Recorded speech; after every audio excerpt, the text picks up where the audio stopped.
Hello friends, welcome in my channel physics scholar.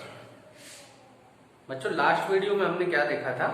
Last video में हमने vector और scalar के बारे में पढ़ा था। ठीक है, वेक्टर क्या होते हैं और स्केलर क्या होते हैं, और दोनों में डिफरेंस कुछ जाना था। बताया था हमने कि स्केलर वैसे क्वांटिटी हैं जो मैग्नीट्यूड रखते हैं केवल, और वेक्टर मैग्नीट्यूड के साथ साथ स्पेसिफिक डायरेक्शन।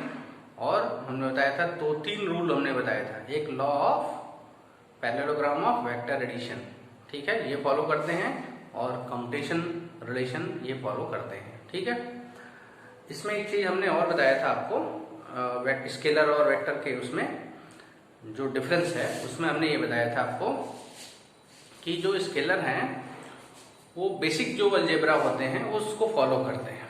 मीन्स यदि हम दो नंबर को ऐड करते हैं, सब्ट्रैक्ट करते हैं, तो जैसे नंबर्स को ऐड किया जाता है 2 + 4 6, ठीक है, 4 - 2 2, 4 × 2 8, ठीक है, ये फॉलो करते हैं स्केलर क्वांटिटी। लेकिन जब वेक्टर की बात आती है तो ये वेक्टर ये बेसिक अलजेब्रा जो है वो फॉलो नहीं करते हैं, उससे कुछ डिफरेंट करते हैं। इसीलिए चैप्टर जो है वेक्टर थोड़ा इंपॉर्टेंट हो जाता है। ठीक, तो आज हम वेक्टर अलजेब्रा पढ़ेंगे। देखिए, वेक्टर में जैसे हमें दो वेक्टर को हम क्या क्या कर सकते हैं, आपस में ऐड कर सकते हैं, सब्ट्रैक्ट कर सकते हैं, मल्टीप्लाई कर सकते हैं। जैसे नंबर्स में क्या होते हैं, एडिशन, सब्ट्रैक्शन, मल्टीप्लीकेशन और डिवीजन। ठीक है, जो मैथमेटिकल ऑपरेटर 4 है हमारे पास, प्लस, माइनस, मल्टीप्लाई और डिवाइड। तो बेसिक जो नंबर्स होते हैं उसमें 4 ऑपरेशंस होते हैं नंबर के बीच में, प्लस, माइनस, मल्टीप्लाई और डिवाइड। लेकिन यहाँ जो अलजेब्रा है, इस वेक्टर अलजेब्रा, इसमें केवल एडिशन, सब्ट्रैक्शन और मल्टीप्लिकेशन पॉसिबल है, लेकिन डिवीजन वेक्टर का अलाउ नहीं है। ठीक है, तो हम वेक्टर अलजेब्रा में पहले देखते हैं कंपोजिशन और एडिशन ऑफ वेक्टर। कंपोजिशन और एडिशन ऑफ वेक्टर, ठीक है, पहला। दूसरा जो है, तो इसमें हम लोग देखिए क्या हम लोग पढ़ेंगे। हम पहले सबको लिख देते हैं, उसके बाद हम एक एक करके सबको एक्सप्लेन करेंगे। कंपोजिशन और एडिशन ऑफ वेक्टर में हमारे पास यदि दो वेक्टर हैं, सपोज कर लेते हैं ए और बी, तो इनको यदि हम ऐड कर देते हैं तो इनका रिजल्टेंट आ जाता है आर। आर क्या होता है, a vector A plus vector B. आर क्या, रिजल्टेंट वेक्टर क्या हो जाएगा, is the vector sum of two vector given vector. ठीक है, तो देखिए यहाँ पर फिर दो क्वांटिटी आपस में ऐड है, तो इसका मतलब ये प्रिंसिपल ऑफ होमोजेनिटी फॉलो करेंगे। कहने का ये मतलब है दो सेम क्वांटिटी ही आपस में ऐड या सब्ट्रैक्ट हो सकता है, मतलब दोनों सेम फिजिकल क्वांटिटी होंगे। ठीक है, अभी हमने डिटेल में पढ़ना है इसका। ठीक है, सेकेंड अब हम क्या पढ़ेंगे, सब्ट्रैक्शन ऑफ वेक्टर। ठीक है, तो दो वेक्टर को हम सब्ट्रैक्ट भी कर सकते हैं। जैसे इसी में हमें दो वेक्टर को सब्ट्रैक्ट करना है। सपोज कर लेते हैं हमारा एक वेक्टर ए है, यहाँ ऐसे एक वेक्टर बी है, तो रिजल्टेंट अभी हम लोग पढ़ेंगे, कई मेथड है, एक ट्रायंगल रूल भी होता है, आर ए प्लस बी हो जाएगा। लेकिन हमें ए माइनस बी या बी माइनस ए फाइंड आउट करना है, तो हम क्या करेंगे, यदि वेक्टर ए ऐसे है हमारा और वेक्टर बी कहीं ऐसे है, तो हमको ए माइनस बी करना है, क्या करेंगे, बी के साइन को रिवर्स कर देंगे, वेक्टर बी को रिवर्स कर देंगे, तो बी ऐसे हो जाएगा। ठीक है, हमने बताया था इसको स्लाइडेड कर देंगे। ठीक है, लेकिन डायरेक्शन चेंज कर देंगे, इसके मैग्नीट्यूड पे कोई इफेक्ट नहीं आएगा, केवल प्लस क्या हो जाएगा, माइनस। अब इसको हम यहाँ पर पुट कर देते हैं, तो ये हमारा क्या हो जाएगा, ये हमारा हो गया वेक्टर ए, ठीक है, और ये हमारा क्या हो जाएगा, वेक्टर बी। ये हमारा वेक्टर ए, वेक्टर बी, और ये हम यहाँ से मिला देंगे, ये रिजल्टेंट आर जो होगा इन दोनों का सम होगा। ठीक है, तो सम में इसका साइन क्या हो जाएगा, बी की जगह हम क्या लेंगे, माइनस बी, क्योंकि ऊपर डायरेक्शन यदि हम पॉजिटिव लेते हैं तो नीचे क्या होगा, नेगेटिव। तो आर इज इक्वल टू क्या हो जाएगा, यहाँ से ए प्लस ऑफ माइनस बी, इसका मतलब ए माइनस बी। तो दो वेक्टर को हम इस तरीके से सब्ट्रैक्ट कर दिए। अब देखिए इसका यूज हम लोग पढ़ेंगे रिलेटिव वेलोसिटी में। ठीक है, motion in 2 dimension, motion in 1 dimension, इसमें हम रिलेटिव वेलोसिटी का कंसेप्ट आएगा। तो रिलेटिव वेलोसिटी जब हम सपोज करते हैं V A B is the relative velocity, इसके बारे में डिटेल पढ़ेंगे अभी हम। Relative velocity V A B यदि हम लिखते हैं तो इसको बोलते हैं relative velocity of A with respect to B. ये होता है V A minus V B. इसको अभी हम लोग डिटेल में पूरा पढ़ेंगे, ठीक है। ये रिलेटिव वेलोसिटी का एक्सप्रेशन है। तो यहाँ पर देखिए relative velocity V A B क्या है, दो वेक्टर का सब्ट्रैक्शन है, ठीक है। तो एडिशन हो गया और सब्ट्रैक्शन हो गया। चलिए तीसरा जो है वो प्रोडक्ट और मल्टीप्लिकेशन ऑफ वेक्टर। तो यहाँ पर वेक्टर का क्या होगा, मल्टीप्लिकेशन। तो जैसे दो वेक्टर हमारे पास है ए और बी, तो इनको हम दो टाइप से मल्टीप्लाई कर सकते हैं। पहले हम बोलते हैं डॉट प्रोडक्ट या स्केलर प्रोडक्ट, पढ़ेंगे डिटेल में। होता है A into B into cos of theta. इसको हम क्या बोलते हैं, दिस इज डॉट और स्केलर प्रोडक्ट, स्केलर प्रोडक्ट, ठीक है। सेकेंड जो है वो है ए क्रॉस बी। इसको ये होता है A into B into sine theta into N cap. तो देखिए क्रॉस है, इसको क्रॉस बोलते हैं, मल्टीप्लाई नहीं। तो ये वेक्टर वेक्टर यहाँ ये मैग्नीट्यूड है, N cap vector unit vector है, तो ये भी वेक्टर और टर्म आ जाता है। इसको बोलते हैं क्रॉस और वेक्टर प्रोडक्ट, क्रॉस और वेक्टर प्रोडक्ट और टू प्रोडक्ट वेक्टर, ठीक है। इसको क्रॉस प्रोडक्ट या हम वेक्टर प्रोडक्ट भी कहते हैं।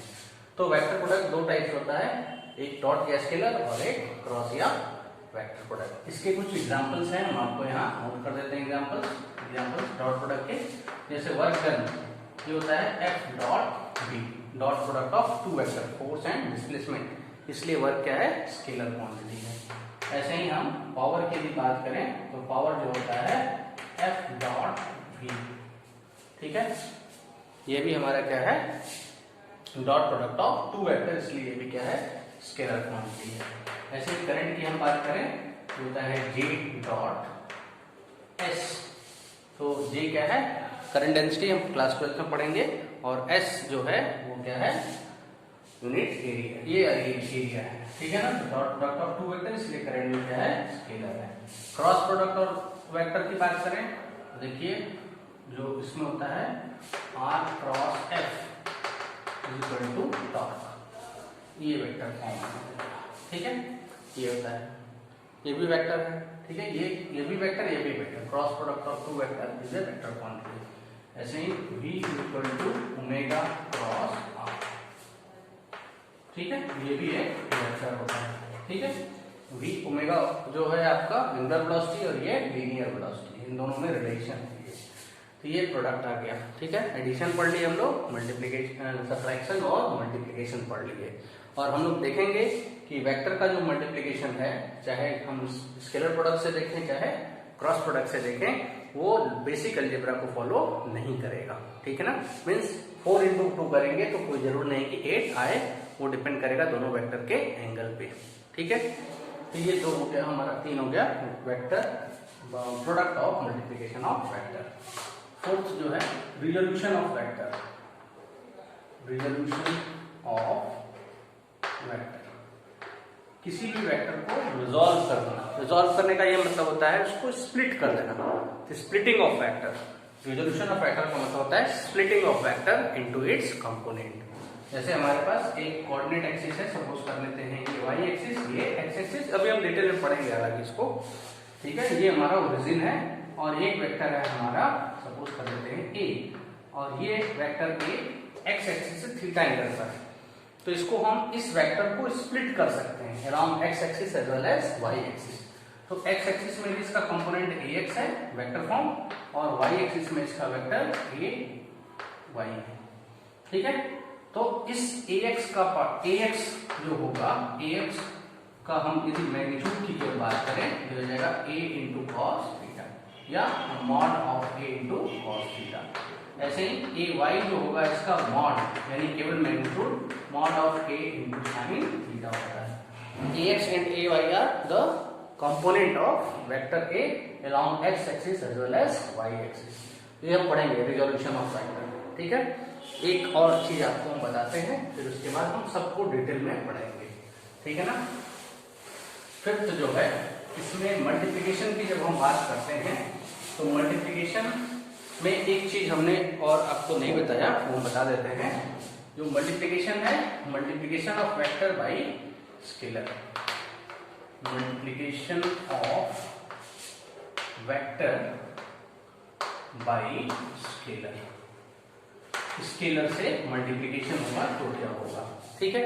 जैसे हम मान लेते हैं एक वेक्टर हमारे पास है a, suppose this vector a is equal to 3i cap, ये हम ऐसा मान लेते हैं कि एक वेक्टर है 3i कैप है, ठीक है। i कैप क्या है, is the unit vector along X axis, इसलिए वेक्टर बन गया। अब यदि हम इस वेक्टर a में हम 3 से मल्टीप्लाई कर रहे हैं, 3a क्या मिल जाएगा हमें, 3 into 3 of i cap means 3 जा 9 ऑफ i कैप। अब देखिए इसमें क्या अंतर है, इसमें वेक्टर का मैग्नीट्यूड 3 है, डायरेक्शन तो i कैप है। इसमें क्या है, वेक्टर का मैग्नीट्यूड 9 है लेकिन डायरेक्शन अभी भी i कैप है। तो यदि हम किसी वेक्टर में स्केलर से मल्टीप्लाई करते हैं तो उसके मैग्नीट्यूड को चेंज कर देता है, या तो बढ़ा भी सकता है या घटा भी सकता है, अभी दिखाते हैं। यहाँ पर मैग्नीट्यूड क्या हो जा रहा है, बढ़ जा रहा है, ठीक है। लेकिन यदि हम इसमें 1/3 से मल्टीप्लाई करते हैं इस वेक्टर में, क्या मिलेगा हमें, 1/3 इंटू 3i कैप, तो कैंसिल आउट होकर कितना हो जाएगा i कैप या 1 इंटू i कैप। तो यहाँ पर देखिए 1/3 इंटू a वेक्टर का जो मैग्नीट्यूड है वेक्टर a के मैग्नीट्यूड से कम हो जा रहा है, यहाँ 3 है, यहाँ कितना है 1, तो मैग्नीट्यूड कम हो गया लेकिन अभी भी डायरेक्शन क्या है, सेम है, डायरेक्ट a। लेकिन ये पहला केस हम लेते हैं, दूसरा केस, तीसरा केस में हम लेते हैं कि यदि हम इस वेक्टर को किसी निगेटिव नंबर से मल्टीप्लाई कर दें, मान लेते हैं -2 इंटू a कैप कर दें, तब क्या होगा, -2 इंटू a कैप करेंगे, -2 इंटू 3 इंटू i कैप, तो कितना हो जाएगा -6 इंटू i कैप। अब देखिए इसमें क्या हो गया, वेक्टर a हमारा 3 था मैग्नीट्यूड, इसका मैग्नीट्यूड कितना है, 6 है, माइनस नहीं, माइनस जो है माइनस i कैप का क्या मतलब होता है, जैसे यदि हम कोऑर्डिनेट एक्सिस बनाते हैं, ये x, y और z, तो ये इधर राइट साइड में पॉजिटिव एक्सिस है और लेफ्ट साइड में यदि x का हम ले लेंगे तो निगेटिव एक्सिस में, इधर यदि यूनिट वेक्टर i कैप है, इधर यूनिट वेक्टर क्या होगा, माइनस i कैप। तो यदि हम माइनस से मल्टीप्लाई कर देंगे तो क्या हो जाएगा, जो वेक्टर रहेगा उसका डायरेक्शन जस्ट अपोजिट हो जाएगा, यानी रिवर्स हो जाएगा। तो हम ये कह सकते हैं कि एंटी पैरेलल हो जाएगा, ठीक है ना। तो -6i कैप, तो इसका मैग्नीट्यूड कितना है 3, इसका मैग्नीट्यूड कितना है 6, तो मैग्नीट्यूड तो बढ़ गया लेकिन डायरेक्शन चेंज हो गया। 3i कैप का डायरेक्शन किधर होगा, राइट साइड, तो -6i का डायरेक्शन किधर होगा, लेफ्ट साइड, तो ये डायरेक्शन चेंज हो जाएगा यदि माइनस से मल्टीप्लाई कर देंगे। फोर्थ और लास्ट हम आपको बताते हैं, यदि इस वेक्टर a में हम 0 से मल्टीप्लाई कर दें तो क्या मिलेगा हमें, 0 into 3i cap that means 0, लेकिन 0 में किसी भी नंबर से मल्टीप्लाई कर देंगे 0 हो जाएगा, लेकिन i कैप क्या देगा इसको, डायरेक्शन, ये हमको क्या मिल जाएगा, this will be your null vector, null और 0 वेक्टर, ठीक है। तो इस तरीके से हम देख रहे हैं कि मल्टीप्लिकेशन किसी भी वेक्टर का स्केलर से किया जाता है तो उसके मैग्नीट्यूड को बढ़ा भी सकता है, घटा भी सकता है, उसके डायरेक्शन को चेंज भी कर सकता है, ठीक है। आइए पढ़ते हैं triangle rule of vector addition. हमने देखा वेक्टर अलजेब्रा में हम क्या कर सकते हैं, ऐड कर सकते हैं वेक्टर को, सब्ट्रैक्ट कर सकते हैं, मल्टीप्लाई कर सकते हैं, ठीक है, लेकिन डिवीजन अलाउ नहीं है। तो पहला हम स्टार्ट करते हैं एडिशन। एडिशन में पहला है triangle rule of vector addition, triangle rule of vector addition. तो देखिए दो वेक्टर को यदि हमें ऐड करना है तो हमें कुछ रूल्स उसके फॉलो करने होंगे। हम सपोज कर लेते हैं एक वेक्टर ऐसे है a, ठीक है, और एक वेक्टर है इस टाइप से है b, सपोज कर लेते हैं ये, ठीक है। अब देखिए जब वेक्टर को ऐड किया जाता है तो क्या करते हैं हम, ये वेक्टर का क्या है टेल, इस वेक्टर का हेड, ये दूसरे वेक्टर का टेल, ये दूसरे वेक्टर का हेड, ठीक है। यहाँ ये टेल हो गया, पहले वेक्टर का हेड हो गया, और ये दूसरे वेक्टर का टेल और उसका हेड हो गया। तो जब वेक्टर को ऐड किया जाता है तो head to tail, tail head, या हमने बताया था टेल टिप, ठीक है ना, टेल टिप रूल यूज करते हैं। लेकिन एंगल फाइंड आउट करने के लिए क्या करते हैं, दोनों के टेल टेल को एक ही पास रख के तब उनके बीच का एंगल चेक करते हैं, या टेल टेल या हेड हेड, जनरली हम टेल टेल यूज करते हैं।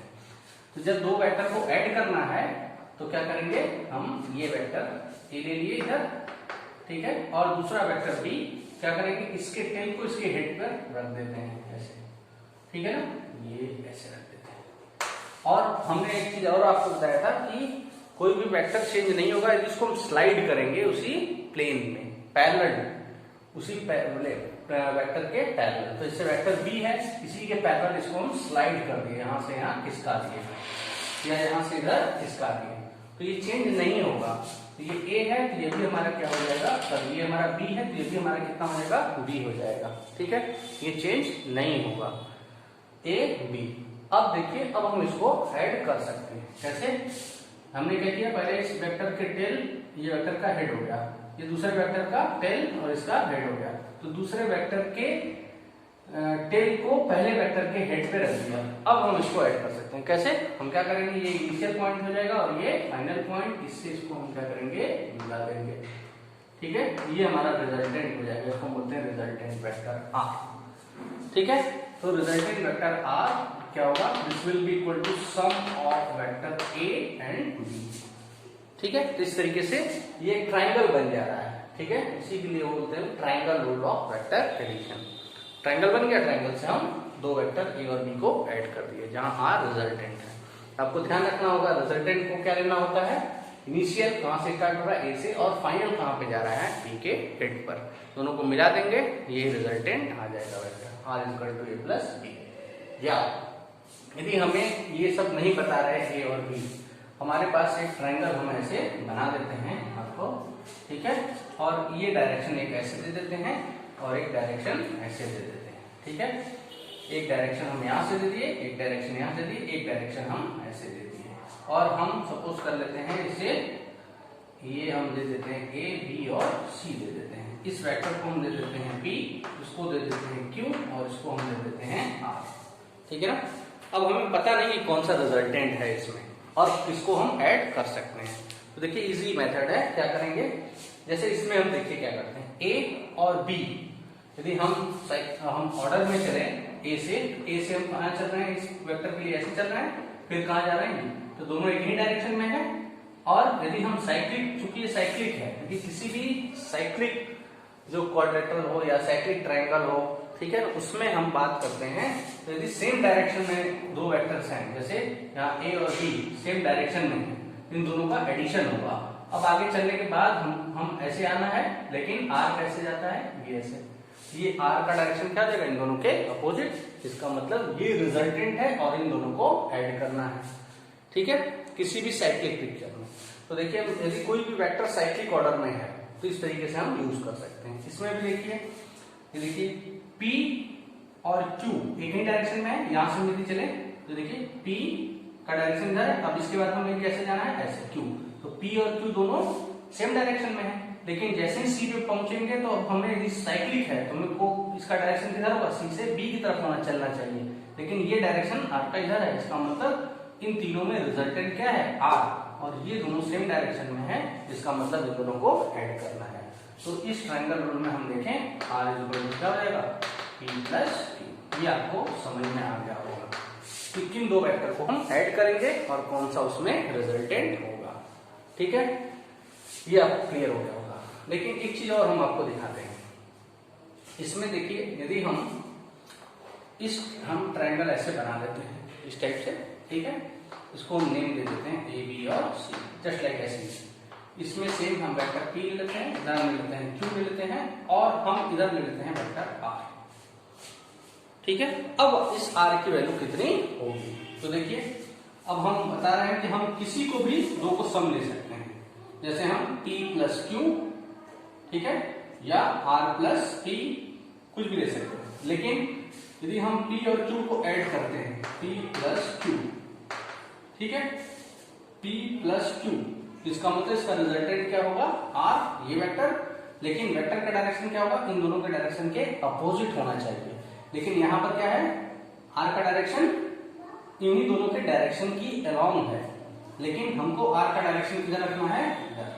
तब जब P और Q का रिजल्टेंट क्या हो, R, तो हमको रखना है इधर, इसका डायरेक्शन इधर। तो हम क्या कर सकते हैं, किसी वेक्टर को रिवर्स कर सकते हैं, उसके साइन को चेंज करके। यदि प्लस साइन है तो हमको डायरेक्शन इधर करना है, तो क्या हो जाएगा, उसको हम क्या लिख सकते हैं, माइनस R। ठीक है ना, हमने बताया था कि यदि किसी वेक्टर के डायरेक्शन को चेंज कर देंगे, साइन उसका चेंज हो जाएगा। ठीक, सबको एक साइड कर देते हैं, तो P plus Q plus R, इसकी हो जाएगा 0। ठीक है, इसका मतलब यदि कई वेक्टर साइक्लिक ऑर्डर में हैं तो उनका सम हमेशा क्या होगा, ये इंपॉर्टेंट चीज ध्यान रखना है आपको, some of all vectors which are in cyclic order will always be 0। ठीक, चलिए आइए अगला पढ़ते हैं polygon rule of vector addition. पहला हमने पढ़ा था ट्रायंगल, अब सेकंड जो है polygon rule of vector addition. तो देखिए जब हमें ट्रायंगल यूज कब करते हैं, जब हमारे पास केवल दो वेक्टर है, केवल दो वेक्टर को ऐड करने के लिए ट्रायंगल यूज कर सकते हैं। लेकिन polygon rule of vector addition क्या होता है, जब हमारे पास दो से ज्यादा वेक्टर्स होंगे तो उनका एडिशन करने के लिए हम polygon rule of vector addition करते हैं। जैसे मान लेते हैं हमारे पास एक वेक्टर है ए, ठीक है, ये इस डायरेक्शन में एक वेक्टर कहीं ऐसे है बी, एक वेक्टर कहीं ऐसे है सी, और एक वेक्टर है हमारा, सपोज कर लेते हैं एस। इस टाइप से हमें वेक्टर दिए हुए हैं 1 2 3 4, 4 वेक्टर हमें दिए हुए हैं और हमको क्या करना है, सबको ऐड कर देना है पॉलीगन रूल मेथड से। ठीक है, तो हम क्या करेंगे, इसमें से किसी एक वेक्टर को पहले चूज करेंगे। तो हम मान लेते हैं यहाँ पर वेक्टर ए को पहले चूज कर लेते हैं। चूज करने का सबसे इजी तरीका ये, इस तरीके से हमें करना है कि सब को मिला दिया जाए तो एक पॉलीगन तैयार हो जाए। ठीक है, तो देखिए वेक्टर ए को हमने ऐसे ले लिया, ये वेक्टर ए का क्या है, ये टेल है, और यहाँ पर क्या है, हेड है, ये टेल और ये हेड। ठीक, अब वेक्टर बी को हम बताया स्लाइड कर सकते हैं, यदि एक ही प्लेन में हो तो पहले तो इसको स्लाइड करके कहाँ रखना है, इसके टेल को, इसका वेक्टर बी का टेल ये है, हेड ये है, तो इसके बी को स्लाइड करा के इसके टेल को कहाँ रखना है, इसके हेड पर रखना है। तो बी को हम क्या करेंगे, स्लाइड करा के ऐसे रख देंगे। ये कितना हो जाएगा, ये हमारा हो जाएगा वेक्टर बी।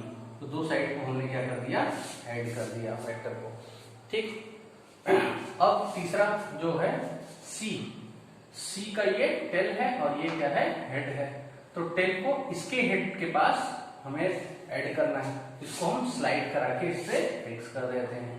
तो ये हमारा हो जाता है, सपोज कर लेते हैं सी, सी वेक्टर को हमने इस तरीके से रख दिया।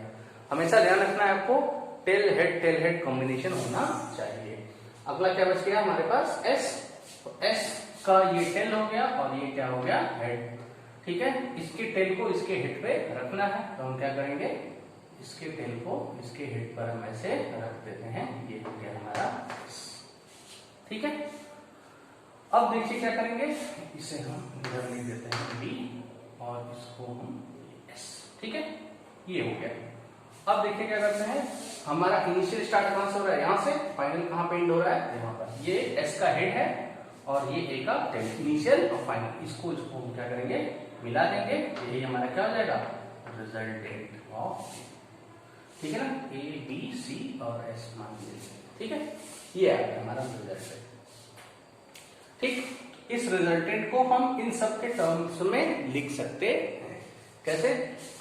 ठीक है, ये समझ में आ गया, देखिए पॉलीगन बन गया, कितने साइड्स हो गए, 1 2 3 4 5, तो पॉलीगन मेथड हो गया। ठीक है, और सिंपल है, बता देते हैं, ए को पहले चूज कर लिए, ए के हेड पर बी के टेल को रख दिए स्लाइड करा के, रूल्स हमें पता है, और बी के हेड पर सी को रख देते हैं टेल को, सी के टेल को बी के हेड पर रख दिए, फिर सी के हेड पर एस के टेल को रख दिए, एस का हेड और ए का टेल खाली, दोनों को मिला देते हैं, ये हमारा क्या हो जाएगा, रिजल्टेंट। ठीक, अब देखिए, अब हमें इसका रिजल्टेंट फाइंड आउट करना है इन सब के टर्म्स में। हम क्या करेंगे, पहले ए और बी को हम ऐड किए हैं, तो हम इसको यदि मिला देते हैं तो ट्रायंगल यूज करेंगे।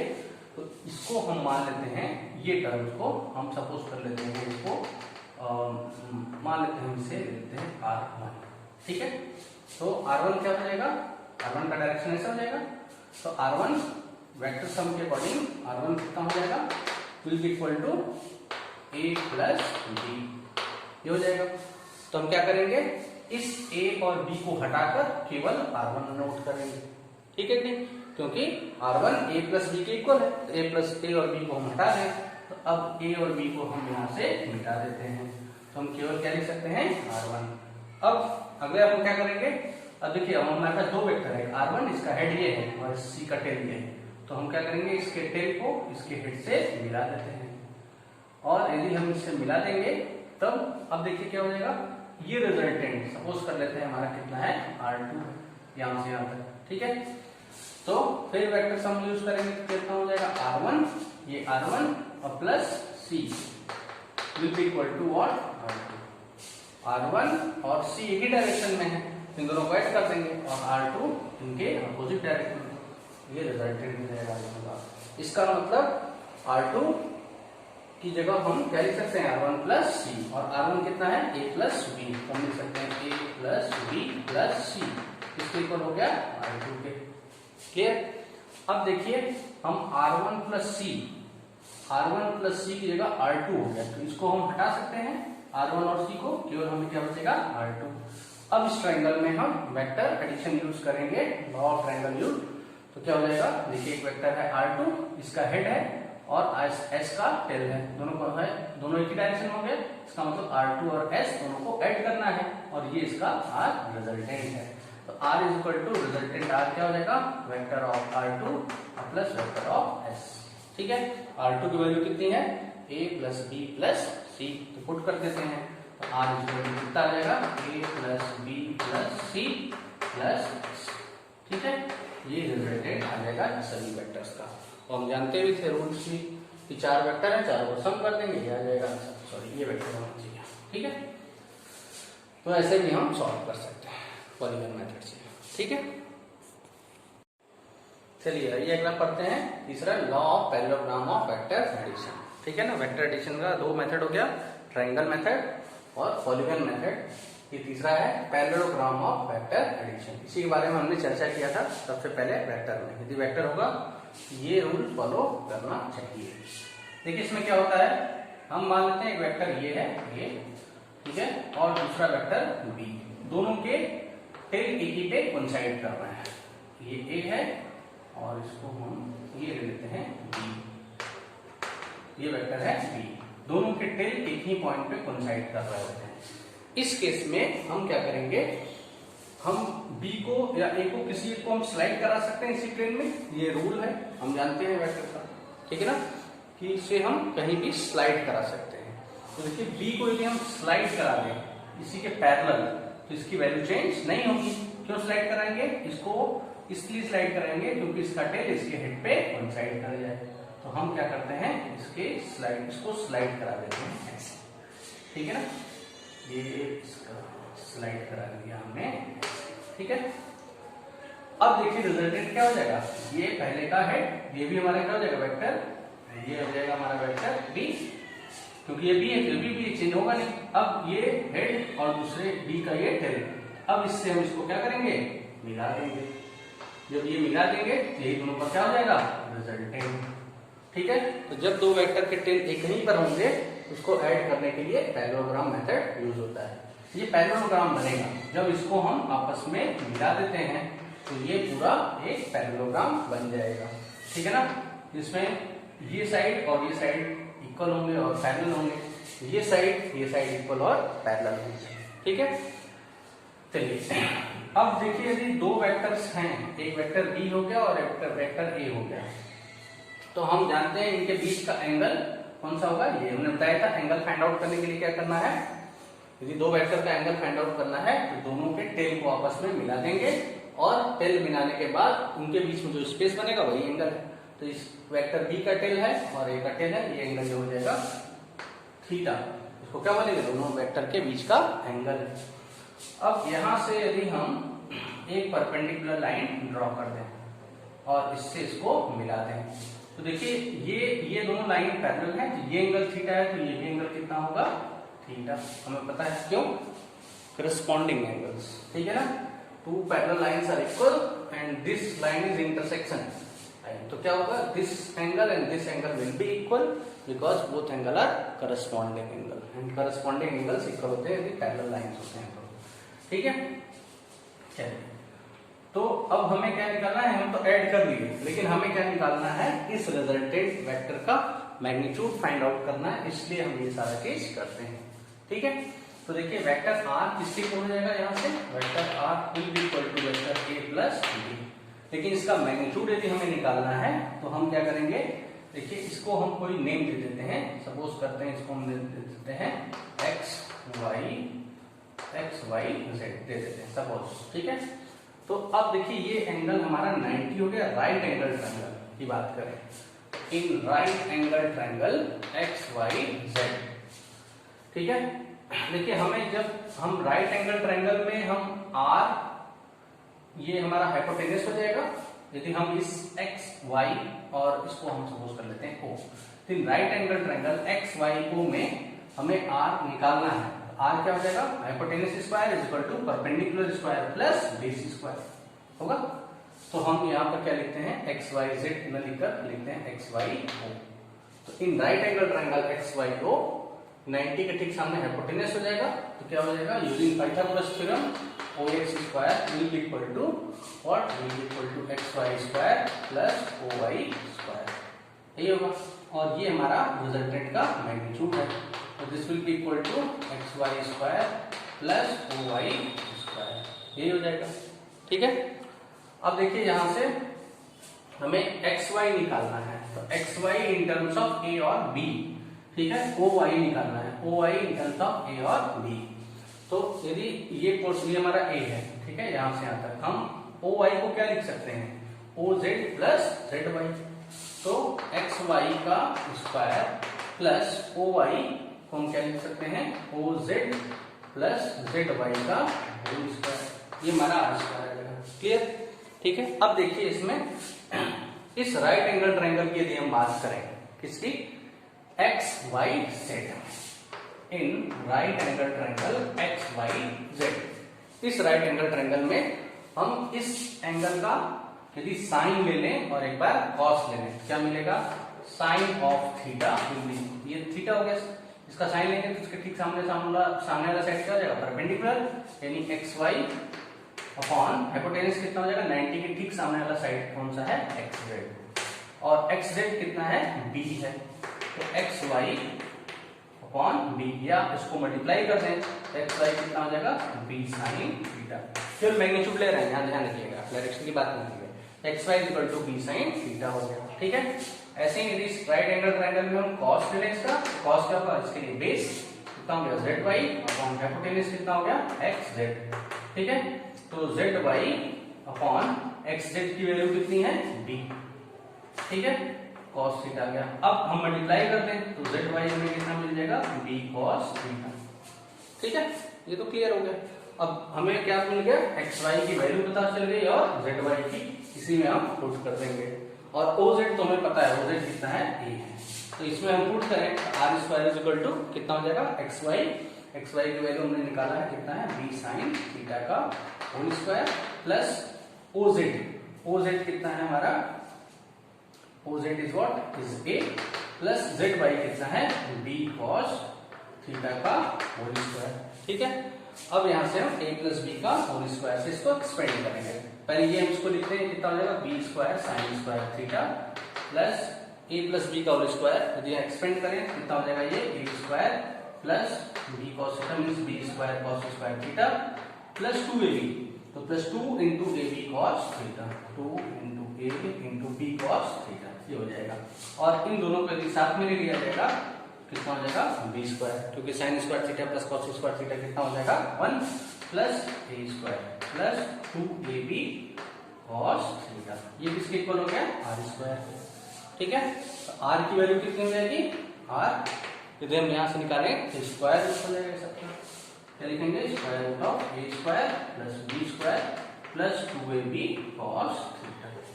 तो ये आर क्या हो गया, रिजल्टेंट हो गया इसका दो वेक्टर का, ए और बी का, जो उनके बीच का एंगल कितना है, थीटा।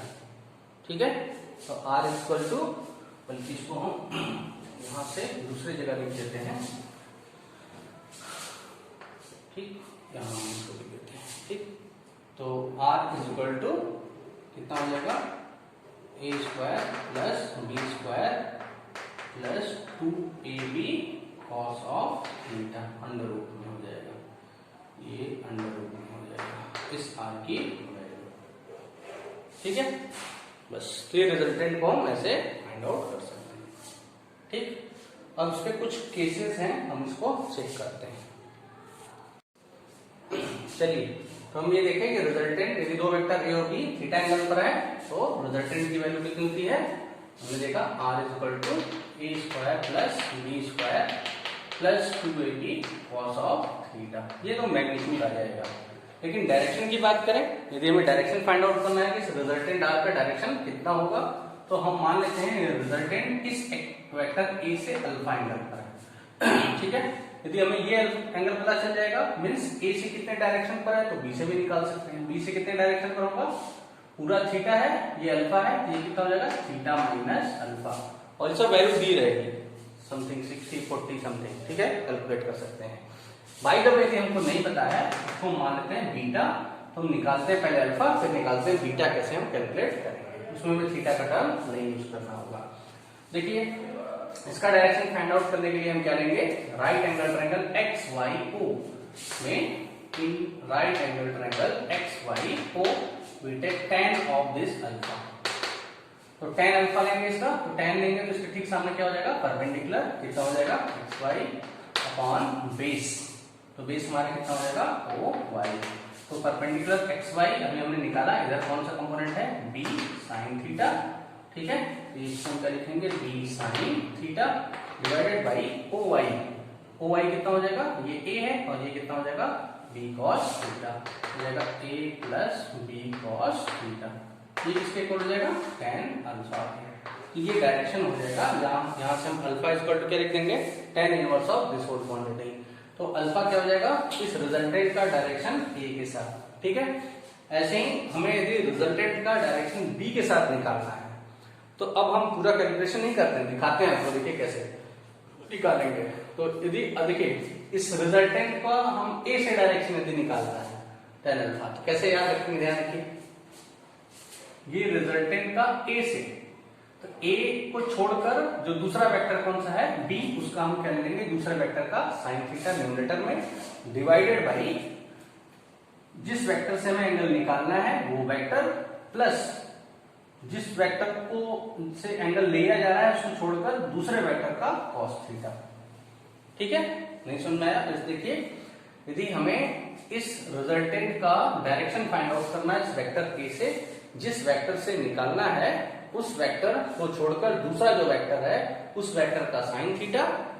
ठीक है, और डिवाइडेड बाई ये वेक्टर प्लस दूसरे वेक्टर का कॉस थीटा, ये डायरेक्शन निकल जाएगा। ऐसे ही सपोज करिए हमें इस बीटा को निकालना है, means beta is the direction of resultant R with vector B. ठीक है, तो क्या हो जाएगा tan बीटा। तो डायरेक्शन निकालने के लिए हम अल्फा भी निकालेंगे और बीटा भी निकाल सकते हैं, दोनों में से कोई या दोनों निकाल सकते हैं। तो देखिए अब इसी बेस पर हम tan बीटा निकालते हैं। tan बीटा कितना हो जाएगा बताइए, tan बीटा मीन्स रिजल्टेंट है इसका इस वेक्टर बीटा से, बी से, तो tan बी जो है ये कितना हो जाएगा, ये बीटा, ये एंगल कितना है हमारा बीटा, और बीटा थीटा माइनस अल्फा है। यदि थीटा नहीं दिया रहेगा तब के लिए बता रहा है tan बीटा कैसे निकालेंगे।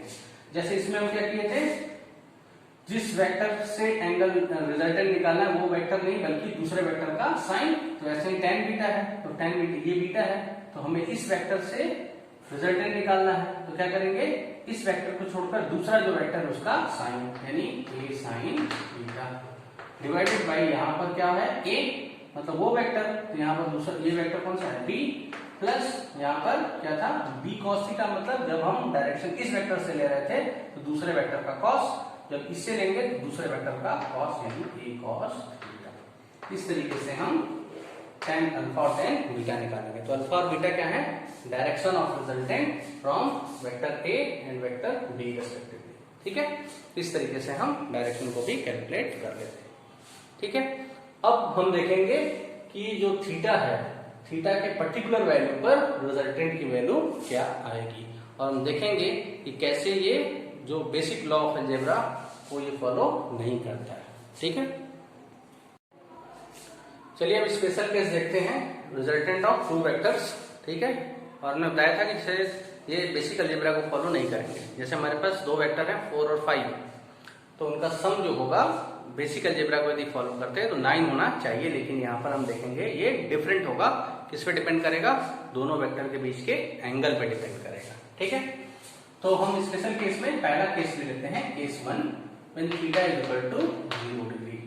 तो r की वैल्यू, तो cos 0 कितना होता है, cos 0 इज 1, cos theta is cos 0 is equal to 1।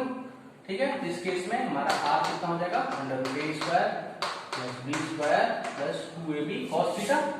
यहाँ क्या लिखेंगे हम cos 0, और cos 0 कितना होता है 1, ये 1 हो गया तो इसको हटा दें, ये क्या हो जाएगा a square plus B square plus 2ab, ये किसका है a प्लस b का whole square. r is equal to कितना हो जाएगा a प्लस b का होल स्क्वायर अंडर रूट, तो एक बाहर हो जाएगा a plus b, r is equal to क्या हो जाएगा a प्लस b। ठीक है, तो ये रिजल्टेंट की मैक्सिमम वैल्यू है, इसलिए इसको हम लिख देते हैं maximum value a plus b। मतलब दो वेक्टर आपस में ऐड हो जाएंगे। जैसे मान लेते हैं वेक्टर 4 है और एक 5 है, तो यहाँ पर कितना होगा 4 प्लस 5 इज इक्वल टू 9। तो इस केस में तो वेक्टर अलजेब्रा बेसिक अलजेब्रा को फॉलो कर रहा है। कब? जब थीटा 0 है तो। कहने का ये मतलब कि जब एक वेक्टर ये है 4 और दूसरा वेक्टर है 5, ये एक ही लाइन में है, तो इनके बीच में एंगल 0, तो हम बेसिक जो होगा, जो रिजल्टेंट होगा, वो रिजल्टेंट आर वेक्टर का जो मैग्नीट्यूड होगा वो इन दोनों का सम हो जाएगा। कितना हो जाएगा 5 प्लस 4 इक्वल टू 9। तो इस केस में ये बेसिक अलजेब्रा को फॉलो करेंगे। लेकिन जब हम दूसरा केस ले लेते हैं theta is equal to 90 degree, ठीक है, या हम पहले 180 ले लेते हैं 180, तो देखिए cos 180 की वैल्यू जो होती है, आपको यदि नहीं पता है तो जान लीजिए -1 होता है cos 180, तो -1 आ गया। तो अब इसमें यदि हम पुट करें r इक्वल टू कितना हो जाएगा a square plus b square plus 2ab into cos of 180 degree under root में, और cos 180 की वैल्यू कितनी होती है -1, तो इसको हटाकर हम क्या लिख सकते हैं -1 इंटू प्लस, ये टर्म क्या हो जाएगा माइनस, इसको हम हटा देते हैं, ये क्या हो जाएगा a square plus b square minus 2ab, इसका मतलब a माइनस b का होल स्क्वायर है। तो r इक्वल टू कितना हो जाएगा a माइनस b का होल स्क्वायर अंडर रूट में, यानी इसको हम क्या लिख सकते हैं a माइनस b। तो ये हमें r की मिनिमम वैल्यू मिलती है। जब दोनों को हम क्या कर सकते हैं सब्ट्रैक्ट कर सकते हैं, ठीक है ना। तो इसमें हम सब्ट्रैक्ट करेंगे कब? जब दो वेक्टर एक दूसरे से 180 एंगल पर हो। तो एक वेक्टर ऐसे होगा a, दूसरा वेक्टर कैसे होगा ये होगा b, इसको बोलते हैं एंटी पैरेलल, ठीक है ना। एंटी पैरेलल वेक्टर के बीच में एंगल कितना होता है 180। तो ये a है ये b है, तो रिजल्टेंट कितना हो जाएगा इन दोनों का डिफरेंस, जो बड़ा रहेगा उसमें से छोटे को हम माइनस कर देंगे, क्योंकि देखिए a माइनस बी का whole square a minus B आ जाएगा, और यदि इसी को हम b माइनस a का होल स्क्वायर लिखें, ठीक है, तो b माइनस a का होल स्क्वायर और a माइनस b का होल स्क्वायर दोनों अंडर रूट के अंदर सेम होगा। क्यों? यदि हम माइनस कॉमन ले लें स्क्वायर के अंदर माइनस, तो माइनस कॉमन ले माइनस का स्क्वायर a माइनस b का whole square minus square plus हो जाएगा, तो चाहे ये ले चाहे ये ले दोनों सेम आएगा। इसलिए हम क्या बता रहे हैं कि जो मिनिमम रिजल्टेंट होगा इन दोनों का डिफरेंस होगा, बड़े में से छोटे को माइनस कर देना है।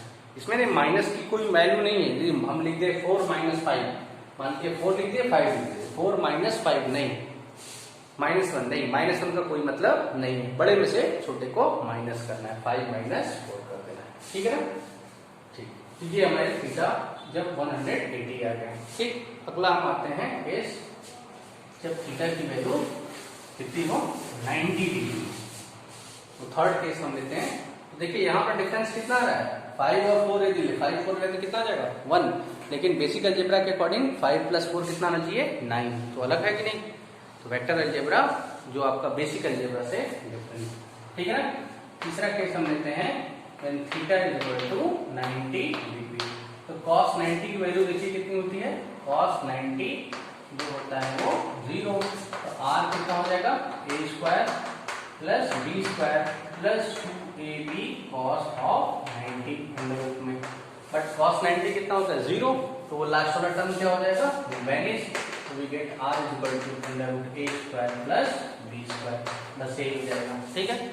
अब इस केस में हम एक एग्जांपल लेते हैं।